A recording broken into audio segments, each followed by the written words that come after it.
দেখো এখন বাজে 10টা 20 আর বাইরে অঝোরে বৃষ্টি নেমেছে। তা আমি আর মেয়ে একটু দাঁড়িয়ে দাঁড়িয়ে বৃষ্টিটা দেখছি। দেখো আমরা দুজনে বারান্দাতে দাঁড়িয়েছি, এদিকে আলোর উল্টো দিক করে দাঁড়িয়েছি বাইরে বৃষ্টিটা দেখছি বলে। এদিকে মেয়েও দাঁড়িয়ে আছে, দেখো এদিকে মেয়েও দাঁড়িয়ে আছে, হাইকর মেয়েও দাঁড়িয়ে আছে।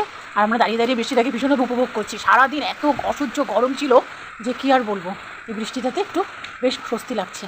এখন আমাদের রাতের ডিনার হয়নি, 10টা 20 বেজে গেছে যদিও। তো আজকে খিদেটা খুব একটা পাইনি বলে একটু রাতের দিকে ডিনার করবো। আর আজকে ডিনারে একটু লাইটই খাবো, অল্প করে একটু ম্যাগি করবো, মেয়ে আর আমি একটু খেয়ে নেবো। তো ম্যাগিটা মেয়ে ভালো করে বলে মেয়েই করবে, তাই একটুখানি দাঁড়িয়ে ঠান্ডা হয়ে নিই, এত গরম তো। তারপরে এই ম্যাগিটা করে খেয়ে আমাদের শুতে শুতে 11:30 12 এরকম বেজেই যায়। তো চলো একটু বৃষ্টিটা উপভোগ করি। দেখো মেয়ে ম্যাগি বানাতে চলে এসছে, এখন ম্যাগিটা করে নিকো। আর এইদিকে দেখো কিছু জামা কাপড় রয়েছে, আমিও ওর ম্যাগি হতে হতে চটপট জামা কাপড়গুলো গুছিয়ে ফেলি।